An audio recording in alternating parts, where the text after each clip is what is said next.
Jeff, did you watch Ian, wrestling this week? I did. Though once again, I didn't really have to watch wrestling to see the most interesting parts of wrestling. That's But true. this time in a good way. hmm Yeah, the most interesting part of wrestling this week didn't occur on I don't know, what are we up to now? 20 hours of live programming of I think professional so. wrestling a week now?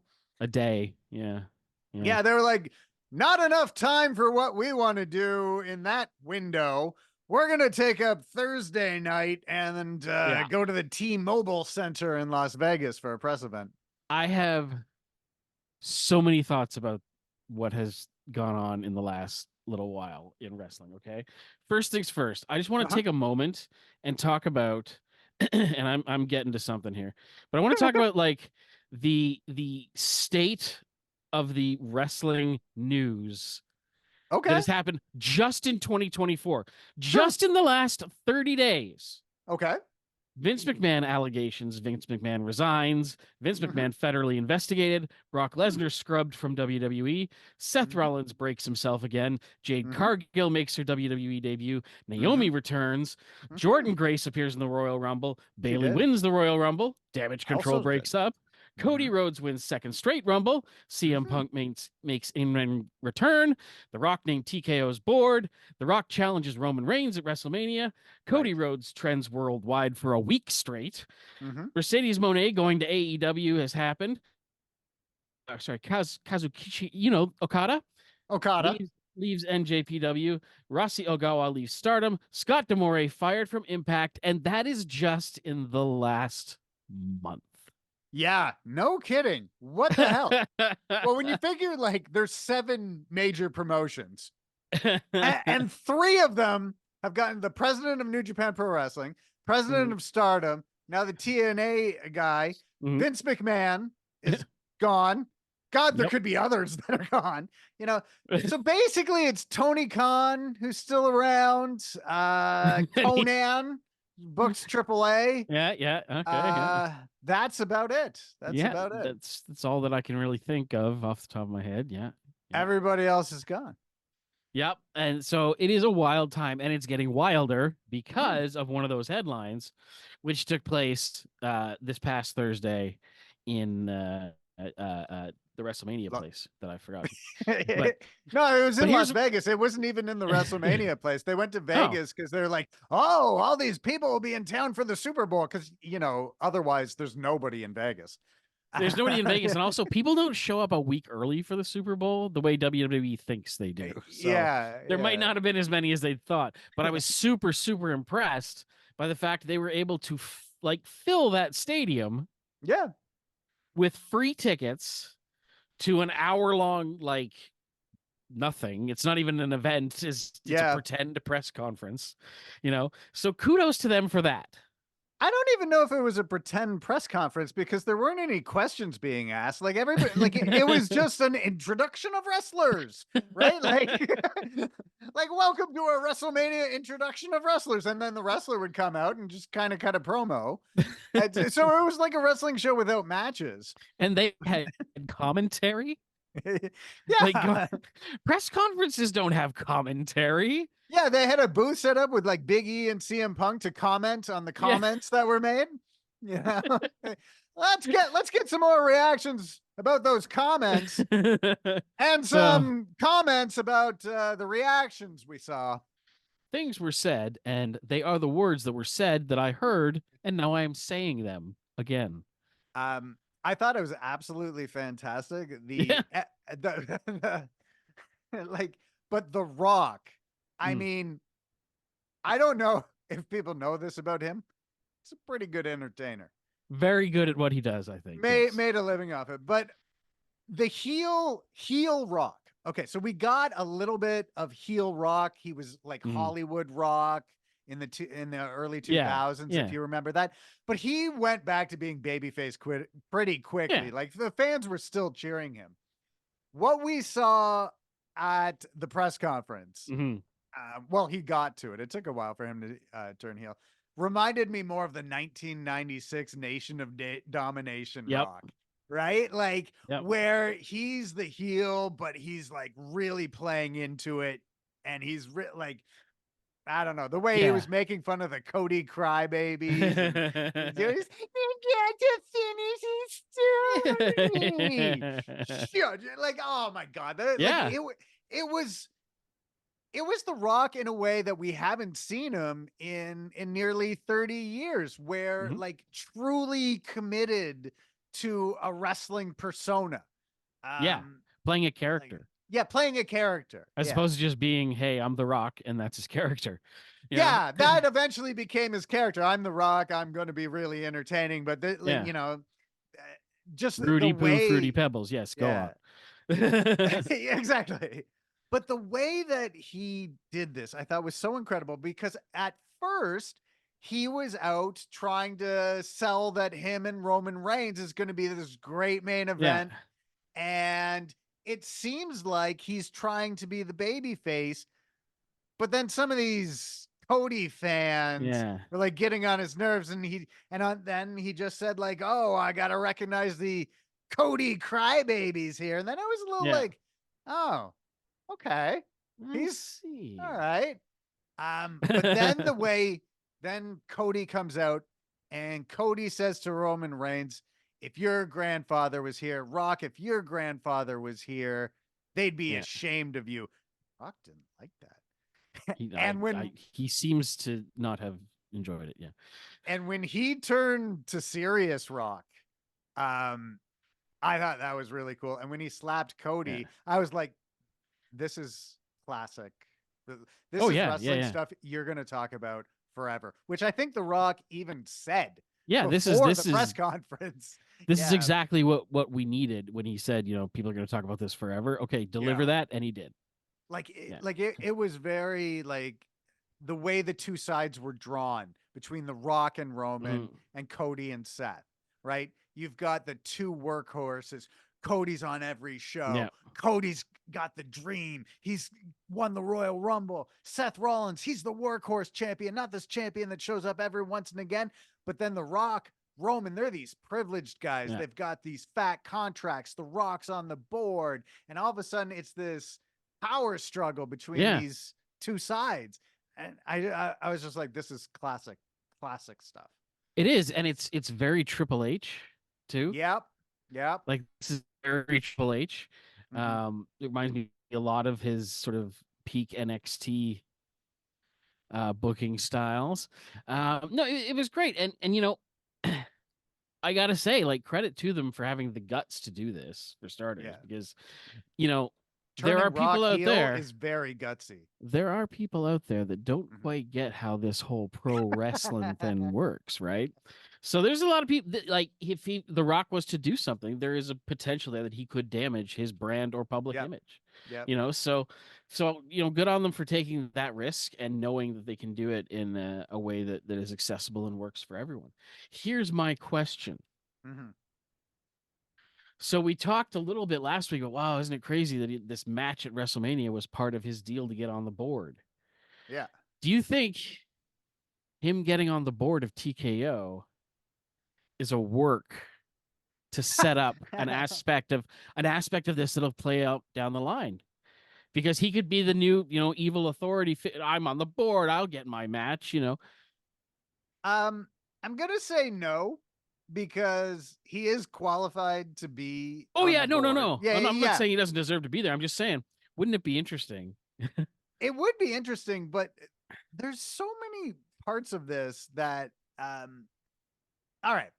I think part of The Rock coming in, being on the board, doing WrestleMania, playing a more active role in the company, I Mhm. think a lot of it is to try and have people associate WWE with The Rock and not WWE and Vince McMahon.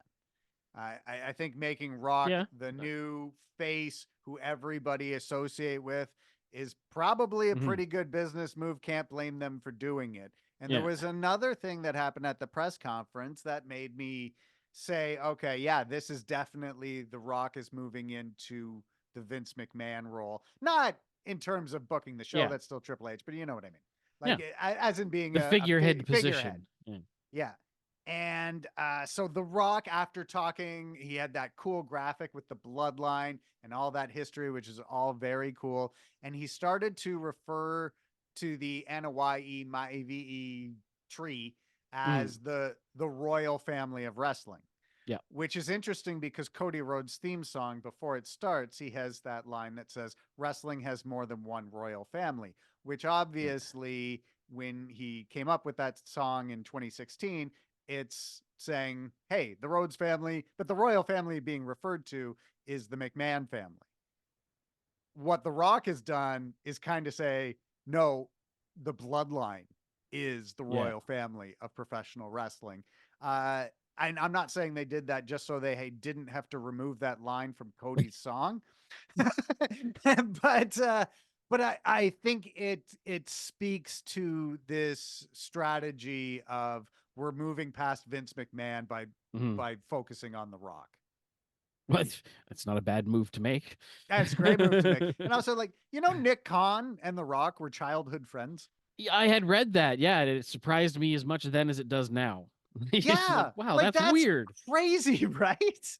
That he would, because completely different paths. He goes and becomes Mhm. a sports agent, Yeah. and becomes amazingly successful in that role. And The Rock becomes a professional wrestler after trying to be a football player and becomes amazingly successful in that role. And they meet at the top of $1 Yeah. billion company. There's like, hey, how'd you get here? It's great. Hey, so I remember we had Miss Crabapple's class. I don't Edna. know.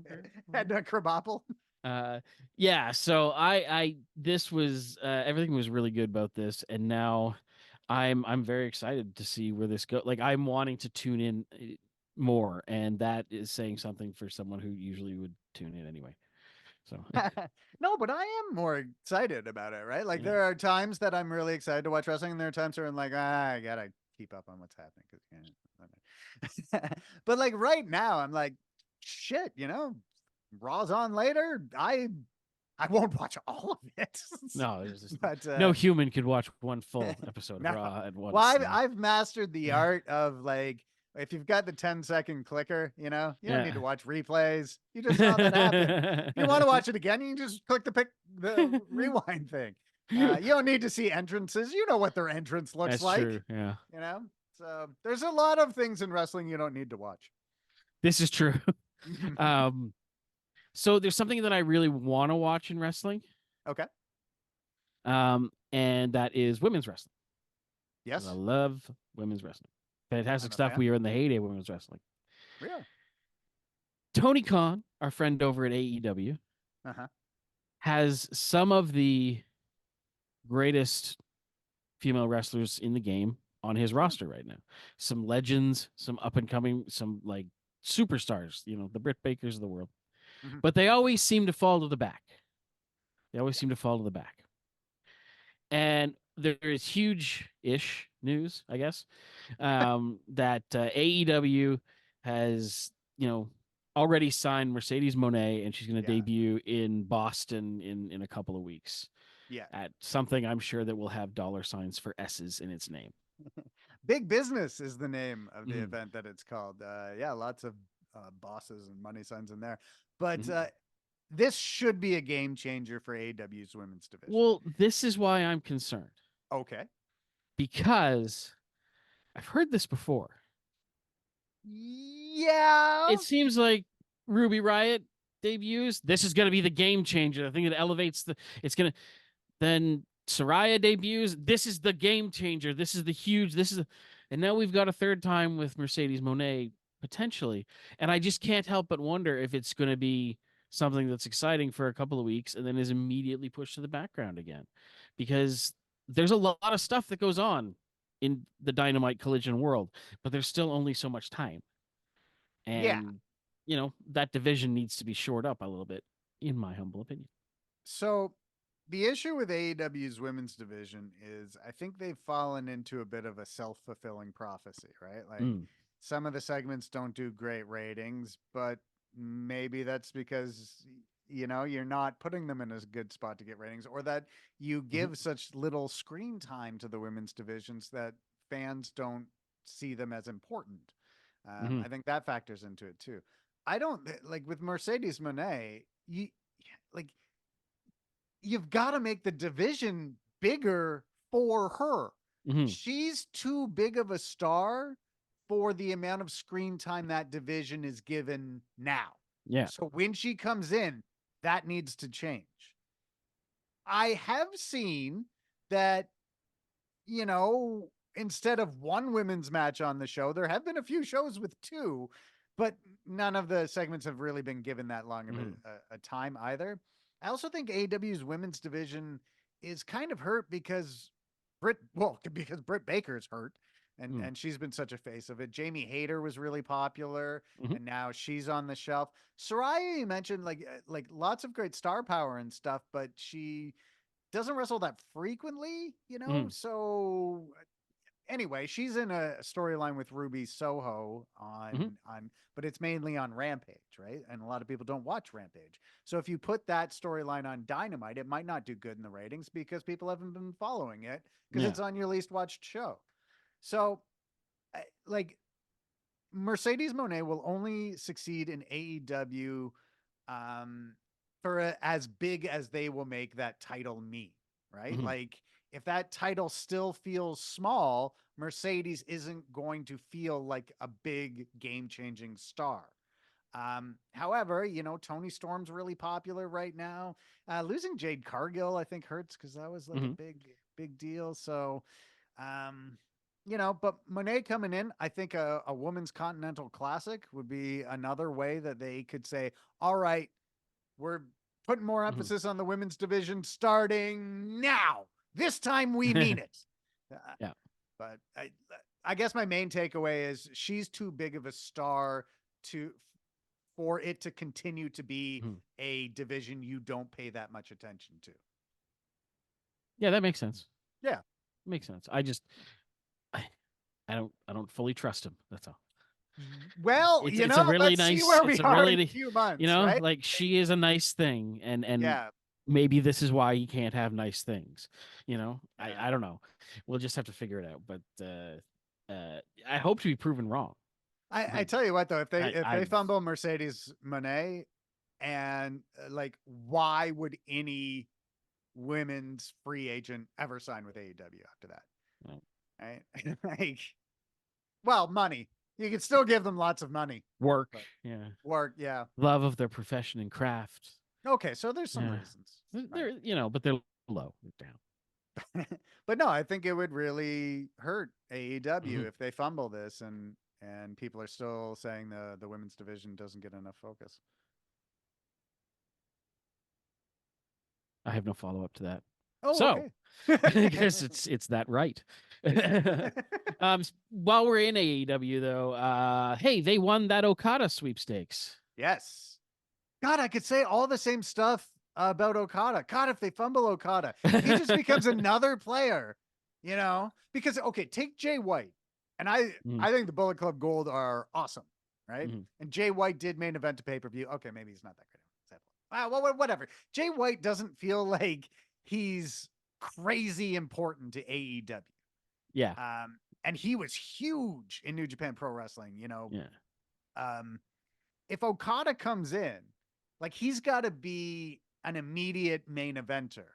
You've got to immediately, because some fans aren't going to know much about Okada. So you need to let the fans know this guy is a huge deal. He is come in and be like an immediate main eventer. Not a, you know, like go immediately into big time storylines. I'd even have him win the world championship, possibly in like the first 6 months, because it would make the AEW world title like feel big, right? Yeah. It would get a lot of international news and but we'll see. He can't, like, just like Mercedes Moné, if he comes in and he's just another guy, you know, it just feeds that narrative that AEW is great at signing guys, bringing guys in and debuting them, but then they just all fall into the shuffle. And then they sign more guys because all they know how to do is sign more guys and debut them. So it does seem to be an inefficient way to do things. Tony Khan should sign everybody. Like buying new socks every day instead of just washing them.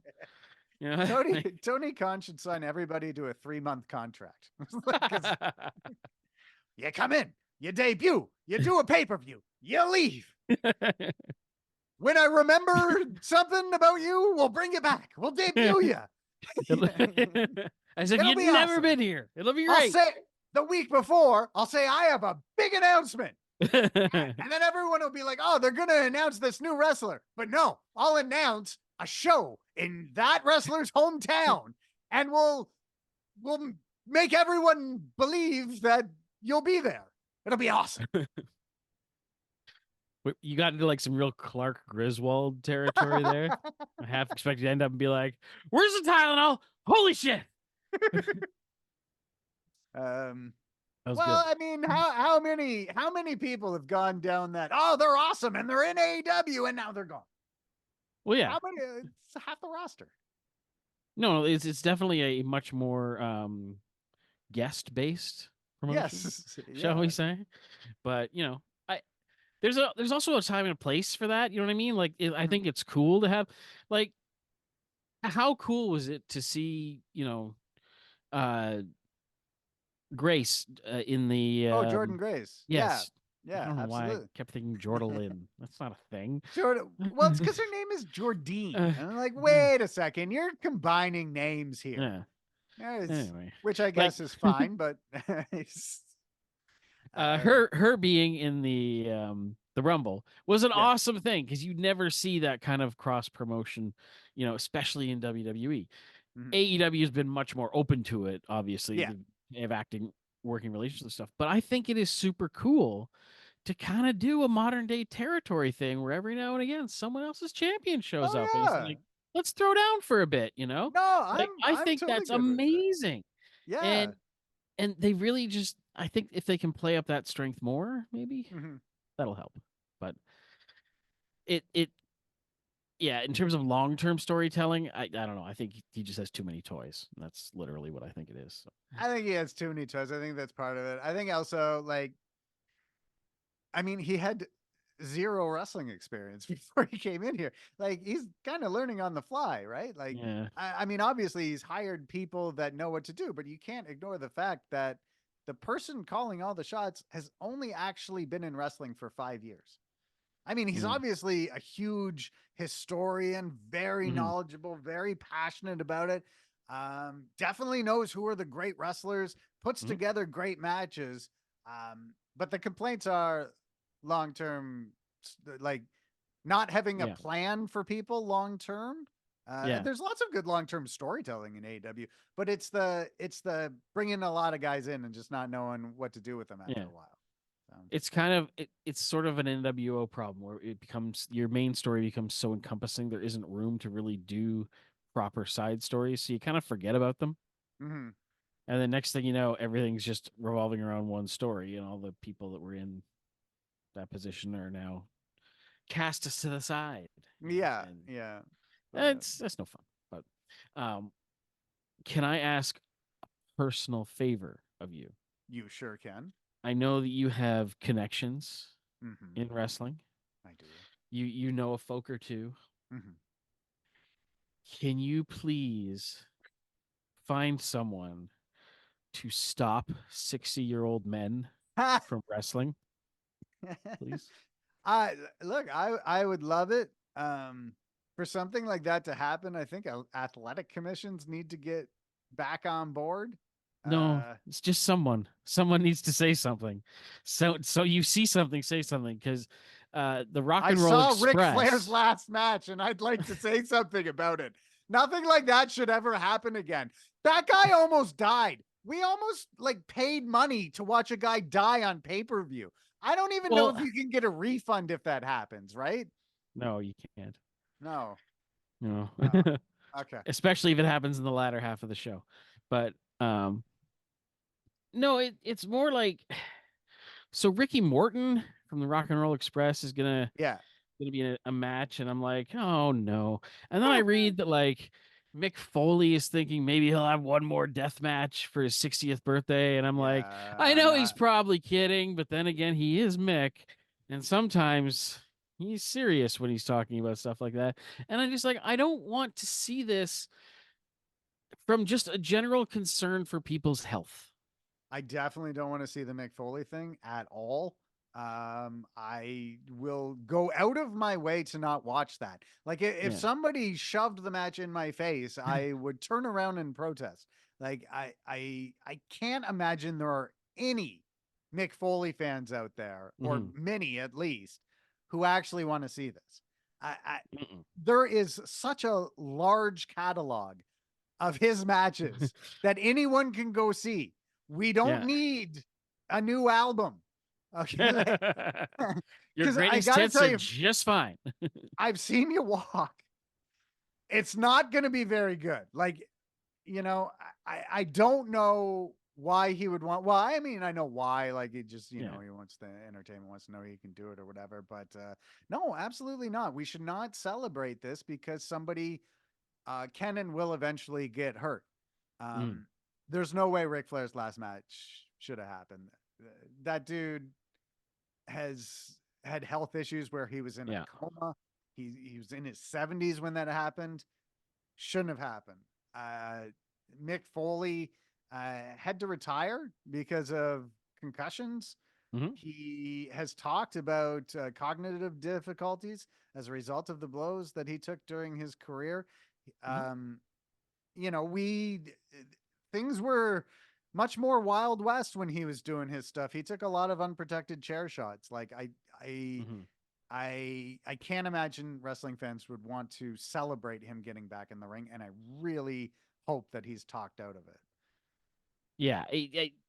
I'm sure 90% kidding, I but hope. you want to hope, but there's always that little seed of doubt because we see these guys sometimes being like, well, if I can do one thing here that's kind of the same and, give people that satisfaction, it's like, okay, no, I have to be the one to say it. At this point, it's ego, and it's not a good idea. Yeah, You don't have it anything left to prove. And, kind of as awesome as Stone Cold Steve Austin's match with Kevin Kevin Owens was Owens. at Yeah, WrestleMania a couple years back. That was well done, and it was okay, but at the time I was so disappointed because I was like, he rode off into the sunset. He got his Mhm. happy ending. Let him be there. Like, just let him be. you know and I feel the same. I think we're all, particularly folks of our age, we're very protective of Mick, Yeah, particularly. yes. So it would be a very, I would definitely not pay to see that, and I would No, not want imagine to if something ever. bad happens to Mick Foley in that match. Imagine he gets a bad concussion and it's, clear he's got more cognitive difficulties, and like, no, like it's, but fans have to be the one to say, Mick, no, we Yeah. don't want that and we're not going to pay for it. You know what, Mick?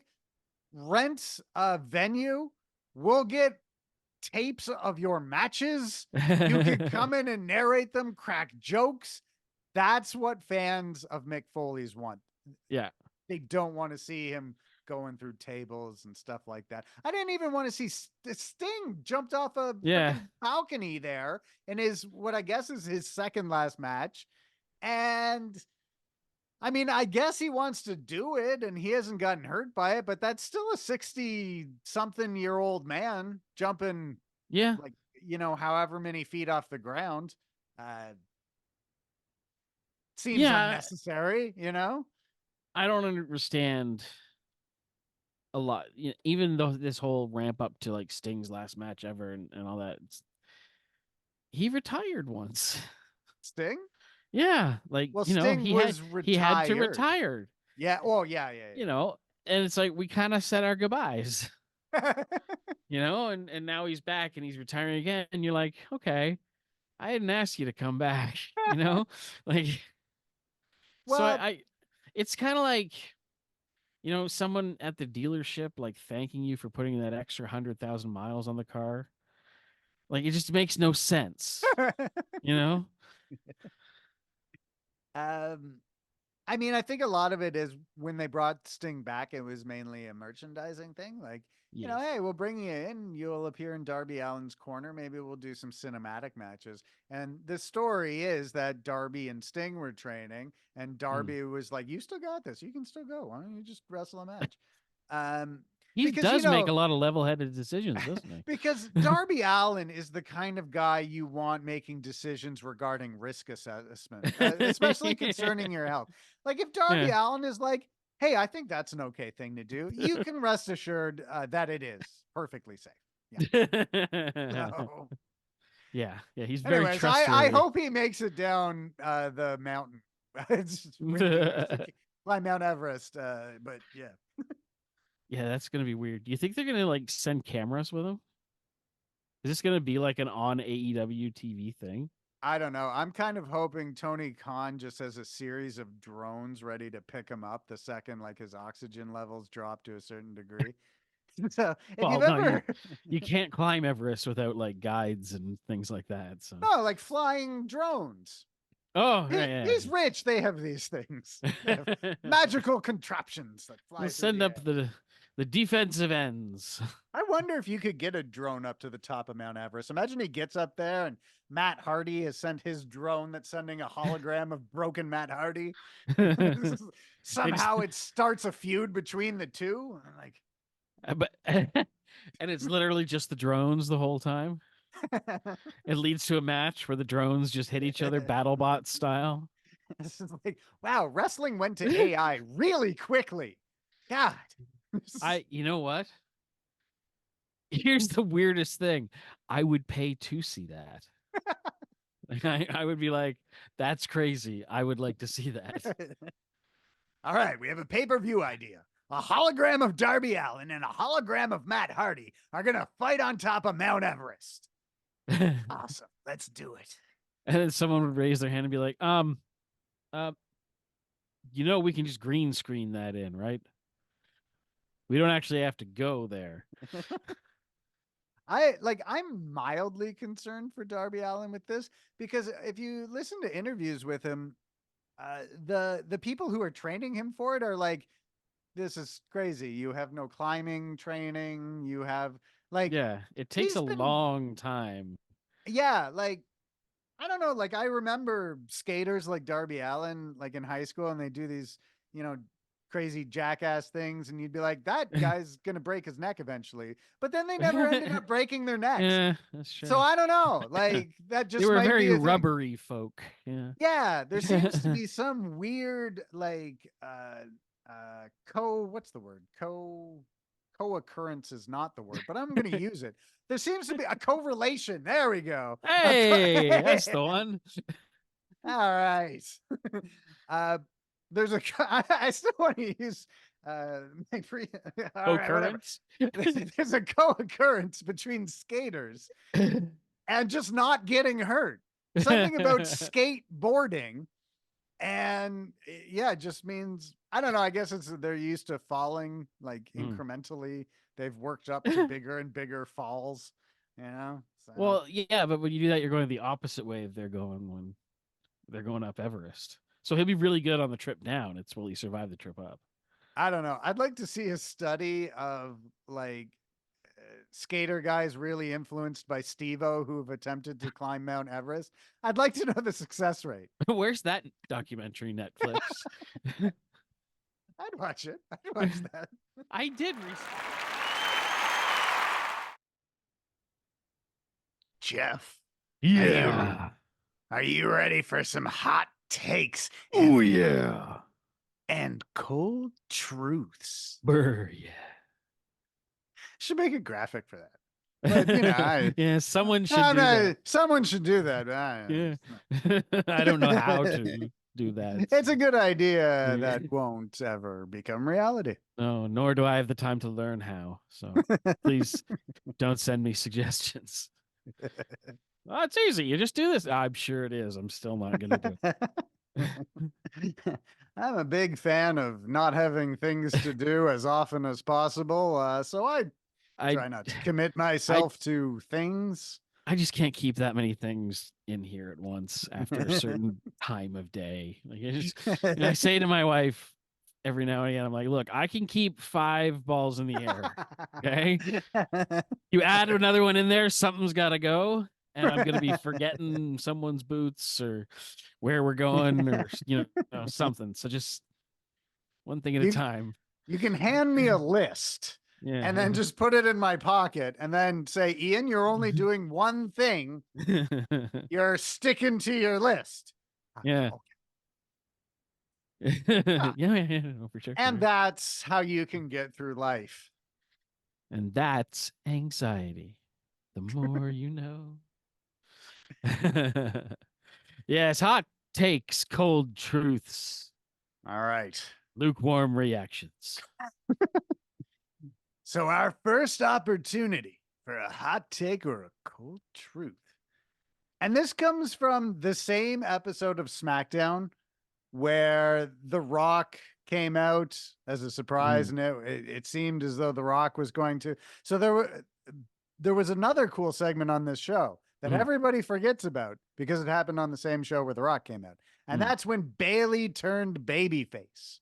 Yes. And I enjoyed this very much because it was just done very well. Like we've seen over the last few months, Bayley overhears the other members of Damage Control maybe talking or better, like just little things that have Mhm. been presented to the audience to let us know, hey, Bayley's sort of, being the rest of the group is Yeah. being mean to Bayley. And finally, Bayley reveals that she, much like someone else on this call right now, Mhm. has been doing Japanese on Duolingo and has learned to Oh, speak the really? language. Yes, yeah, no, I'm on. I just finished on break here, day 162. Wow. So if anyone in New Japan Pro Wrestling cuts a promo about directions to a hotel, I'm going to completely understand. Hoteru wa doko desu ka? Ah. Ah, So can you write that off as a work expense then? I will now. Yeah. You can Anyway. attempt to write off anything. They have to Yeah. tell you. It's like, no, that's not, you know. No. That's So it. Bailey's speaking Japanese, discovered that Damage Control was talking bad about her, turns on them, and we have a baby face Bayley. A Mhm. baby face Bayley for the first time since she was the hugger. That seems like a lifetime ago. It does. It really What? does. So what do we think of Bayley as a baby face going into WrestleMania 40? Um, I think that it is great. I think it's great for Bayley. I think Bayley, her entire career, even though she has had great success, Mm-hmm. a lot of the times was lost in the shuffle before Charlotte Flair getting hurt every 6 months was a regular thing.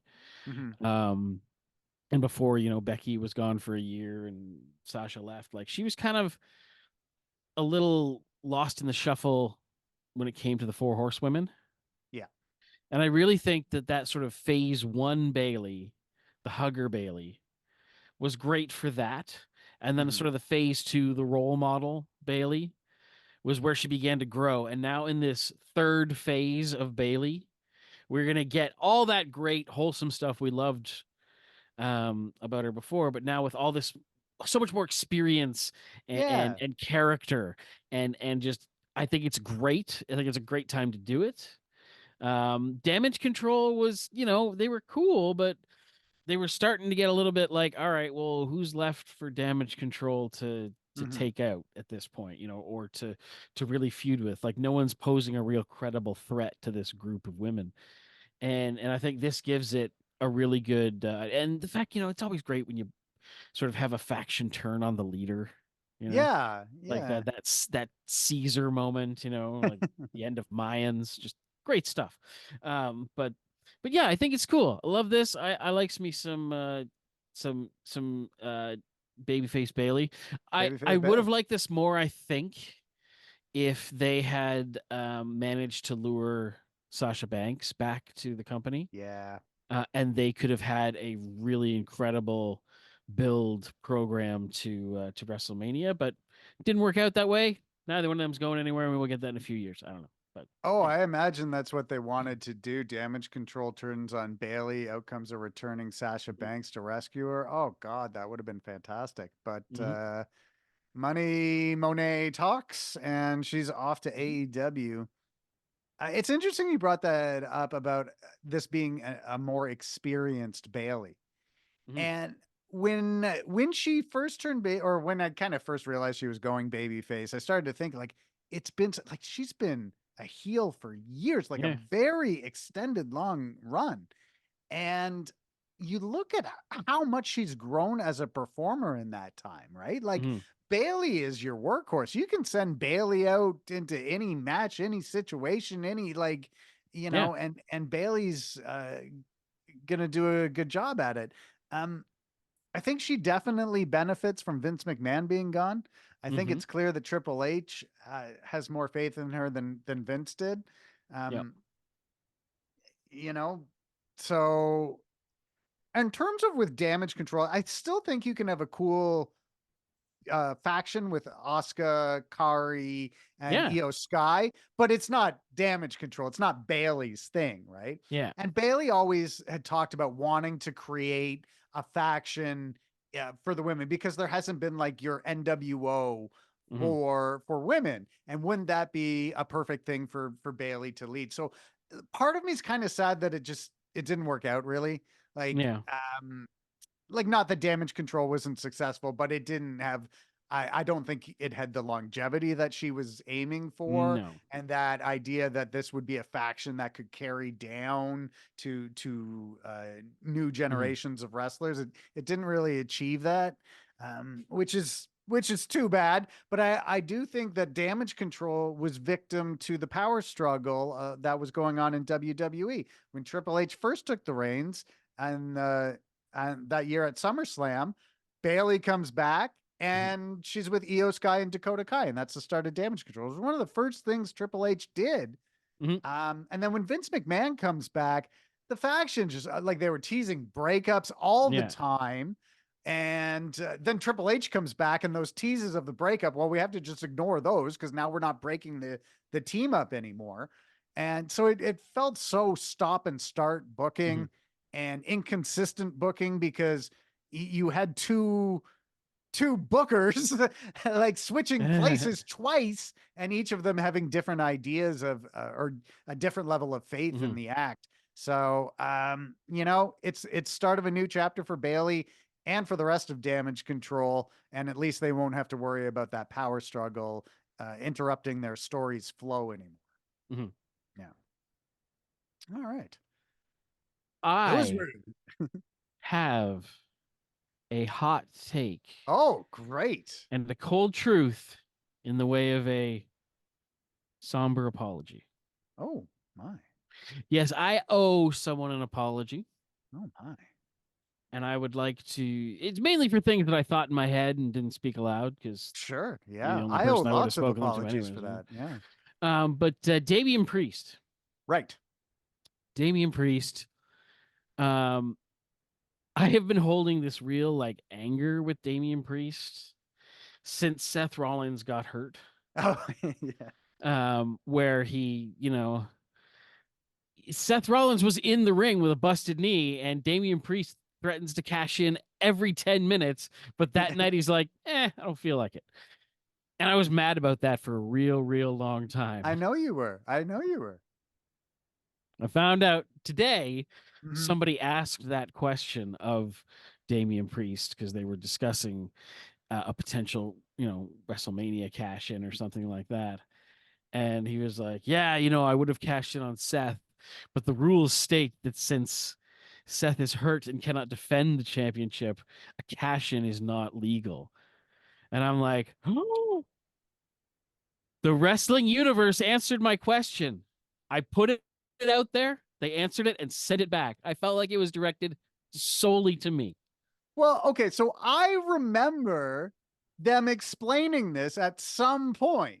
I don't know if it was during the Damian Priest thing, but at some point there has been a storyline that explained you can't cash in on someone who's not medically cleared, which doesn't make a lot of sense at all because if you look like the first cash in, Yeah, Edge cashed it in when John Cena was bloodied and unconscious after an practically elimination chamber match. dead. Yeah, Yeah, so some of these rules are a little inconsistent, a little uh, suspect. a little suspect. It was like, these are Almost seems like your industry is geared towards just making up the rules as they're convenient to you. um, Maybe you do need an athletic commission. but I absolutely do remember them explaining at some point, "Hey, you can't do this," and thinking to myself, "Oh, that's why he's not doing it." However, Okay. then, yeah, this quote from Damian Priest started going all around the news in recent days. I was like, "That's not news. I knew that already." I swear that's not news, but I mean, maybe I could go back and watch an episode of Raw and try and pinpoint where I heard it, but I'm not going to do that. So No, no, anyway, you've got other things to do tonight than sleep. So I mean, no, but you'll be Googling it still, now until still, 4 a.m. Trying to, where did this term originate? um, so I was thinking about Damian Priest and Hmm. his, Sometimes I sort of, just sit around and think about Damian Priest too. me too, me too. If it's around like Tuesday, 3:30, I was Yeah, like, I like to sit down and have a good 20 minutes devoted just to my favorite Damian Priest memories. I have a yeah. reminder on my phone. Remember when he was an Um, archer? remember when he was Punishment Martinez in Ring of I Honor? do. I do. That was a great name. Punishment Martinez. Like, it's just weird because Martinez is a very normal name to Yeah, have. it's true. Punishment. No. And like, what did he have to do to get that? Like if someone's like really good looking, you call him like gorgeous Martinez, Yeah. or if someone's like really really good at really fast, you call him Speedy, or whatever. Like, so what did he have to do to earn the nickname Punishment? Or was he just born and his mother was like, Punishment, that is the only name I can give you? Like, is that a because legal name? it's not Punisher. It wasn't Yeah. Punisher Martinez where he inflicts punishing. Yeah. It's just No. punishment. His is so severe that he embodies the concept of punishment. He does not become a character of punishment. He becomes the punishment. Kind of reminds me of the gimmick that Brian Danielson wanted when there was all those stories out there about how he fined people for their social media behavior. And then he started going on Twitter and he was like, everybody needs to watch Rampage or I'll fine every single one of you. And I like that Brian Danielson, despite being arguably the greatest professional Mhm. wrestler of all time, still likes to play professional wrestler when he's outside the ring. I like that. Um, but we are about like 8 jokes removed from what I was going to say about Damian Right. Priest. Damian Priest. Got it. Okay, so Damian Priest still is the Money in the Bank briefcase, and the Money in the Bank, the next one is going to Mhm. be in like June, July. Yeah. I'm probably going to go to it. Cool. So like he has to cash this in soon because the rule has always been you have a year. Like it used Mhm. to be when they had the Money in the Bank ladder match, it would be at WrestleMania and you had until the next WrestleMania. Yeah. Then it became its own thing and you had until the next Money in the Bank. So he's only got a short amount of time to do this. And the last Money in the Bank winner, this happened to them as well. It was Austin Theory, and eventually he just cashed in for the Mhm. US title. So my question is Damian Priest going to be a world champion between now and Money in the Bank? Mhm. And if not, is he ever going to be a world champion? Well, I don't think they're gonna let his cash in expire. No, no. No, But I don't like think they're gonna he's let. either going to cash it in or he's going to fail at cashing it in, right? Yeah. Like he'll get pinned or Um, whatever. I think it depends. I mean, if Seth is really hurt and is kind of sticking it He's out not through that hurt. WrestleMania, he may need to have time off after. Yeah.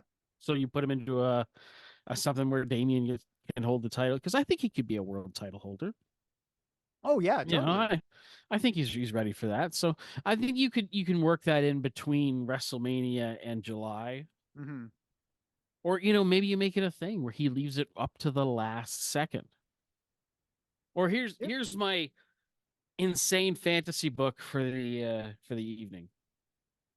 He leaves it up to the last second at Money in the Bank to the day. Mm-hmm.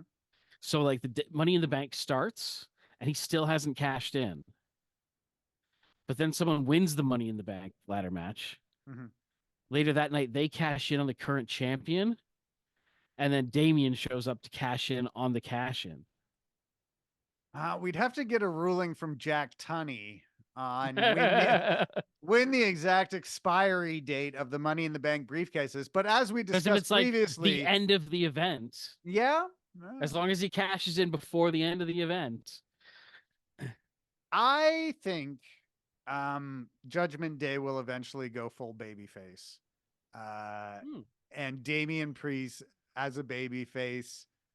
Yeah, I think he could be world champion, but it's tough to say because you have so many wrestlers in WWE, and this is a good thing. It's the exact opposite of what WWE does. They're all going after the world titles. Yeah. Right? So like they had these cool promos where Sami Zayn really wants to show that he can be a world champion. And he never said like I got to beat Roman or whatever. He said world champion. So it's like, okay, he's going in that angle.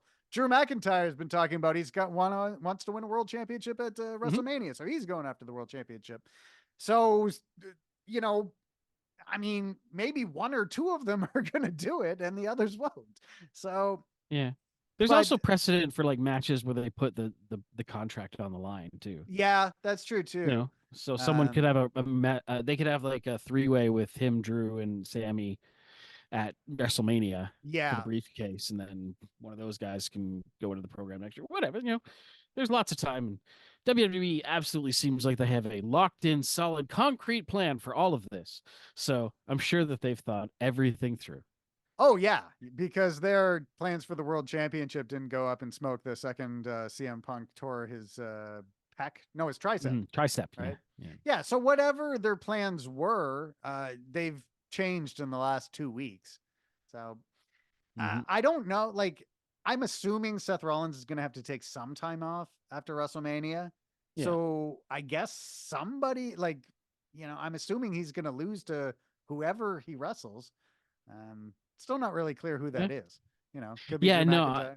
Me neither. Well, that could be the 3-way dance where he doesn't have to take a pin and can come back from the injury and be like, "That's the title I never lost," But then at the press conference last week, it sort of seemed like Seth was going to be they kind of set up a tag match with Rock Roman against Seth Cody. And you've heard a lot of people are kind of leaning towards it. Like, it seems like that could be a match on night one that gets Rock on the card. But then you've got Seth Rollins, who is already injured.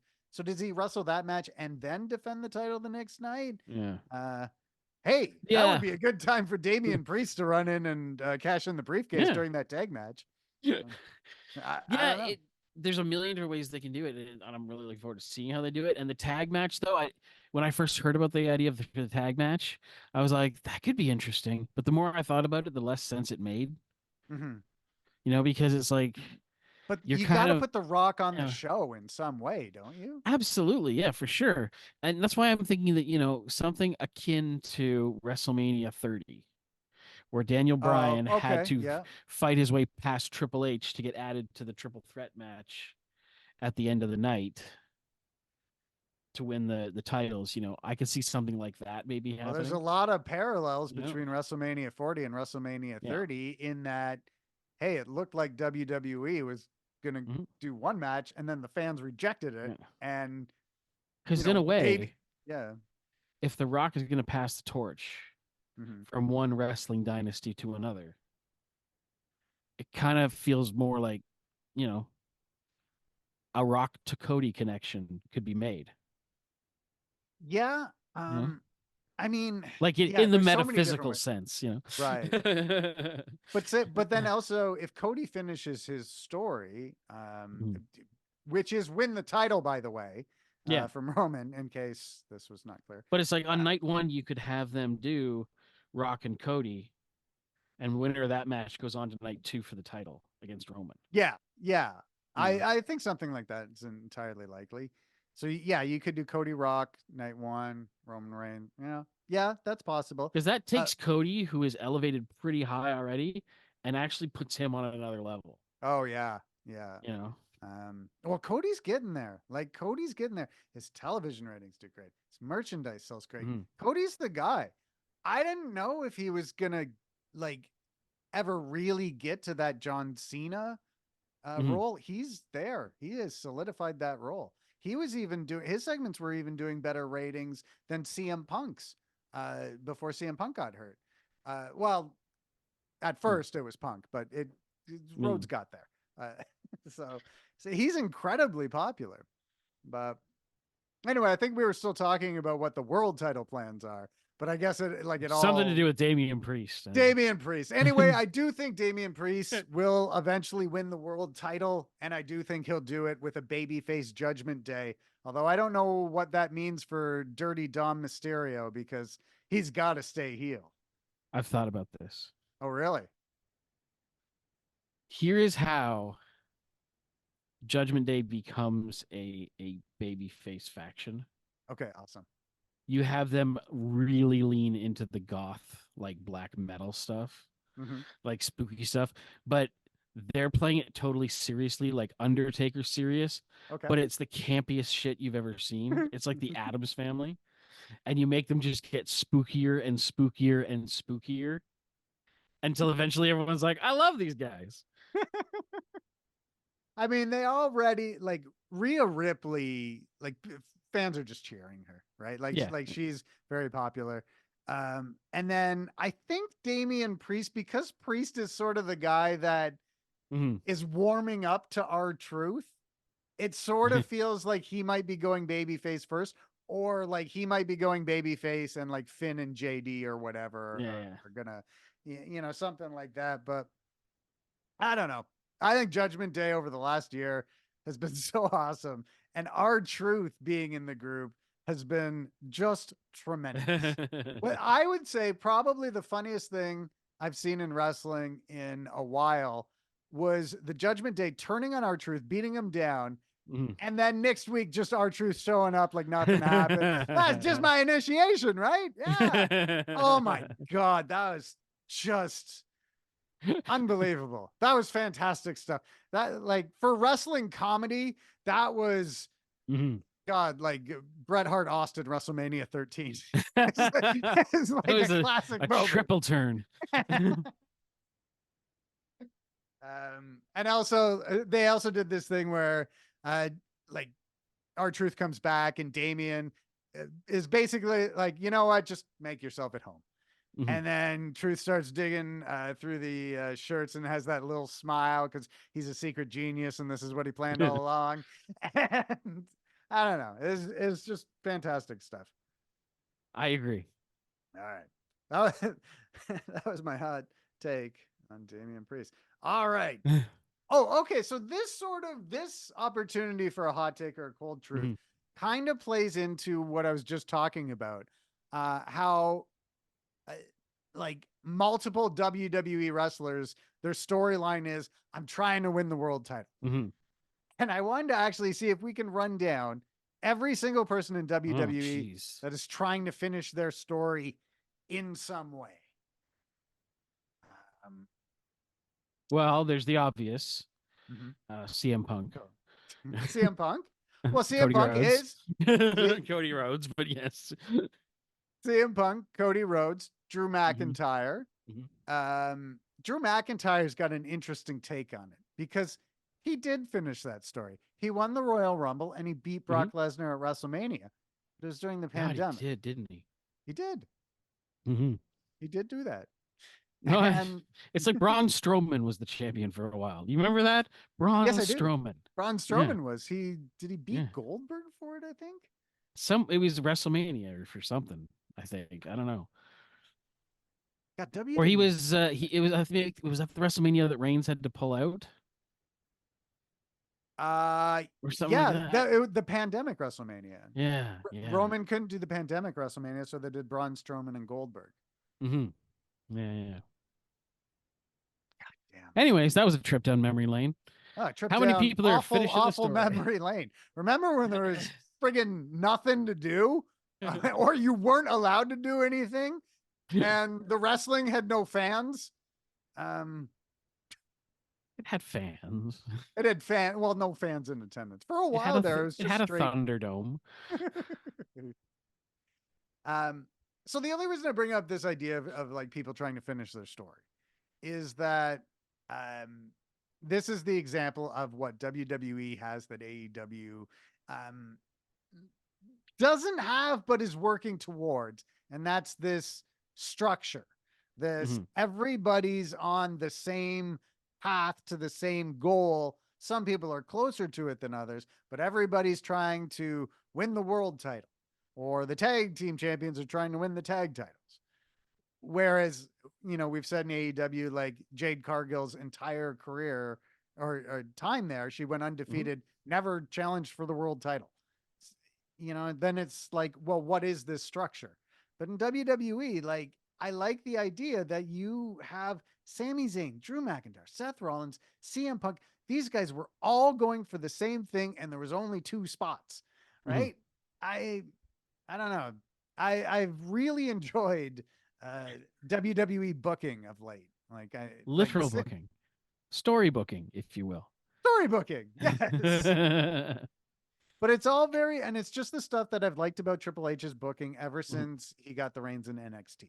When NXT came out, you're like, oh my God, everything makes sense, right? Mhm. Like, person doesn't get a Wait a title minute. shot. Person Hold doesn't on. get a title shot unless they've won a bunch of matches on TV leading up to it. And I don't know. Wait a It's cool to second. see that on the main roster, It which absolutely actually, is. yeah. And you know what? It's cool too because we can see the next phase of it coming up from NXT. Mm-hmm. So it's like we always know there's gonna be stars like that. Sort of, Yeah.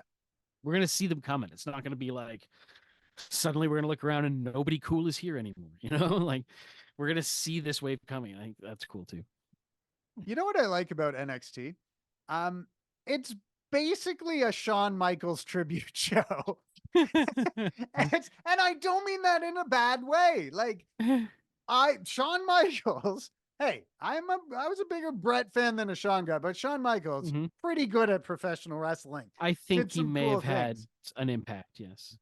But I remember when Gigi Dolan and JC Jane broke up and they did the total when the Rockers broke up in the barbershop. They did like the exact same thing. I was like, okay, that's fine. It was cool then. This is cool now. I'm fine with it. But now whenever I see Carmelo Hayes and Trick Williams, I'm like, that's Shawn Michaels and Diesel, right? Like it feels like the exact same vibe, the exact same, like Yeah. Shawn or Carmelo is this cocky heel who knows how good he is. And Trick Williams is loyal to Carmelo, but perhaps not as loyal as Carmelo is to him.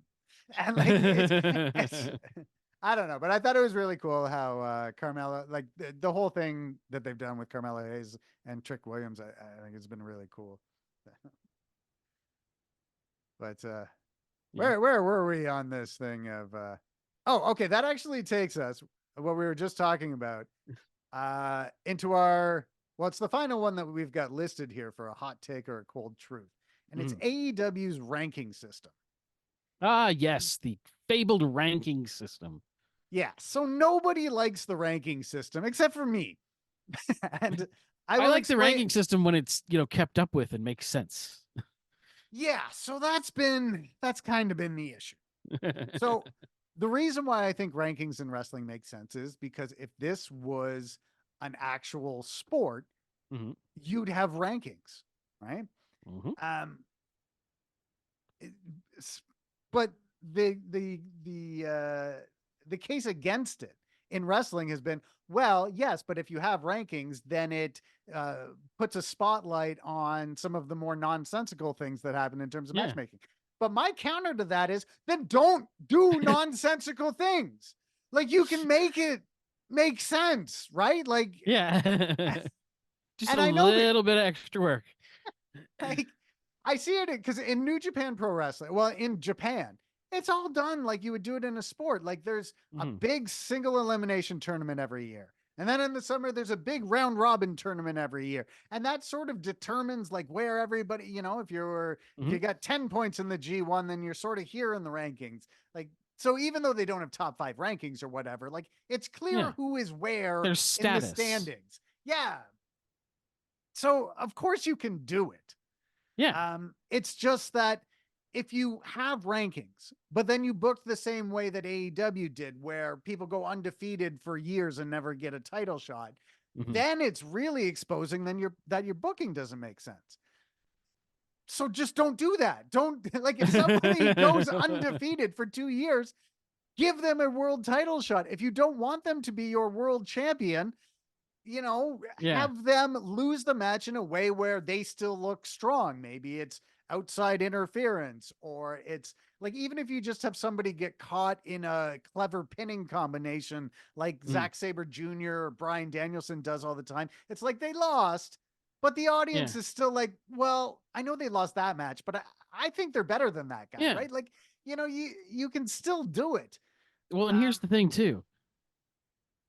You might even be able to get away with not having accurate numbers. That's true. We saw a You know lot what of I that mean? back in the day. Like, you might be able to, like, so if you can just, if Goldberg did not beat 175,000 people in a row, like it didn't happen. Right. There'd be weeks where, like, last week he'd beaten 30, and the next week there were like 45 people on the street. Like, how many matches did he have between the shows? I know. I remember that. But, like, he would have had to have had multiple matches in a day, right? yeah, Like, did they do a house show on Wednesday night? Like, is there like a gym and they're just feeding guys too? Like, I don't understand. So but we all were just like, yes, Goldberg streak, got it. It's like, sure, whatever. Yeah. So you can do stuff like that where it's like, if someone comes in and you want them to appear a little stronger to give them a boost or whatever, you can be like, yeah, this guy's been 12-1 in his last 17 appearances. No one's gonna be like, let me just type that out and see if we can figure it. And even as I say it, I know there is probably people that will do that. But at the same time, absolutely. as you've said, have you been on the don't do internet, that. Yeah. First of all, don't do that. So like, have some fun with it is all I can say. And either have your ranking system where you pay attention to it and you make it part of the storylines and things like that. Because really, once you get it going, it should direct you exactly where you need to go. Yeah. Or just scrap it and let's just all move on from the ranking system and be done with it. Because the half-assed ranking system doesn't hold water. That's my ranking of it. So far, the rankings, and I've looked over all the numbers. I've looked over every result that is taking place in 2024, because their rule is everything resets at the start of the year. So, which I actually think is good, because if they're doing the Continental Classic every year, you have the Continental Classic, then you have World's End pay-per-view, and it's like your playoffs, and then your end of the season. So I'm like, great, fantastic. So I looked up the stats, and for the most part, the rankings make sense based on wins and losses. You could argue a few cases here and there, but for the most part, they make sense. But where they don't make sense is, like, you move up in the rankings by winning matches. That's great. Yeah. But how come some people are wrestling so many more matches than other people? Like, that's the part that still isn't explained. Like, if you want to win the world title, okay, go on Dynamite each week and win a match. But it's like, well, how come Miro isn't getting any singles matches? How come Malachi Black isn't getting any singles matches? Like, how come Powerhouse Hobbs hasn't wrestled a singles match yet? So they're still kind of like, we're going to protect people by not putting them in matches. They're just pretending things. Again, you can fudge the numbers a little bit. I would also like to see them start leaning into like a baseball type framework where they just come up with the most ridiculous stats, like wins above replacement. And like your quarterback ranking, but we're not even quarterbacks. Yeah, just make things up and be like, his Herfablerf ranking under the Waddlebap system is 27%, which is high for a left-handed thug like him.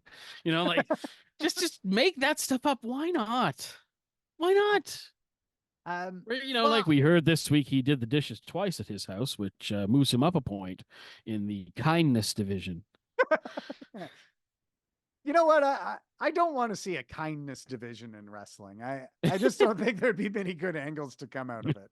Maybe some good moral lessons, and like if they want to do a Saturday morning show for kids, it's like that. I'm all for it. Every match would end with one of the wrestlers being like, "Hey, champ," and like piano music would start.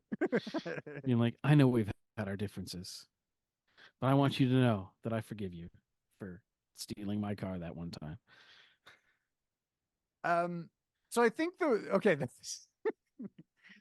I think there's a few reasons why I think AEW will do this, where they have some sort of nonsensical booking. I think they're afraid to have people lose, or some people just don't want to like have conveyed that they don't want to lose. That's the rumor about Miro, where it's like every time you see Miro, it's like you never see him, and then he wins. So why is he not going for all the world titles? It's like the rumor is he gets pitched ideas that involve him losing, and he's Not super not into it. interested. Yeah. But I don't know if that's true or not, but that's definitely kind of some things coming from the AEW side that's been fed to some dirt sheets. So, but I think the other thing might be like you're afraid that if you have a wrestler lose on television, then they become less popular. But I think the Continental Classic really demonstrated that there's a way to do it, right? Yeah. Where like a guy can lose, but still seem like, all right, well, Daniel Garcia, he went 1-4, but it's like he started to figure it out at the end. So now I feel like he could do better if he was in the same tournament again next year, right? And but I don't know. Hopefully they will be more open to having guys lose on television, because it leads to nonsensical booking. I think there might be some pushback in that area too, because so when a wrestler signs with WWE, they kind of do a Jedi mind trick on them where they're like, listen, you don't need to worry about your value in other promotions. You're with us now. Yeah. That's true. In AEW, I think there's still a whole lot of that thought of like, okay, cool, but I'm not going to let you hurt me too bad because I do have to go do other things. Yeah. Yeah. And I think that maybe that might be why there seems to be a little bit more resistance from certain people. Yeah.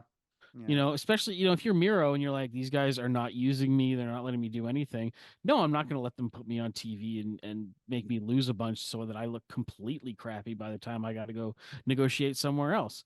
Miro once entered WrestleMania in a tank. Yeah. And wrestled John Cena. So and yeah, won. like he might, he might think, all right, guys, I'm a bigger star than maybe you see me as. I could definitely see that. It just sucks because I think Miro's. He didn't win that match, did he? Against Cena? No, I think that was his first loss. Remember, he went like a year. Yeah. He went like a year undefeated before he lost to Cena. It was awesome. I wrestled Cena at Mania. Yeah, and lost. Anyways, you're saying. Yeah, but Rusev was cool as a monster heel in WWE. Oh yeah, I loved Rusev. And I have to imagine he's going back. Like that's the only thing I can think of, because like, I mean, if you're AEW, do you re-sign a guy who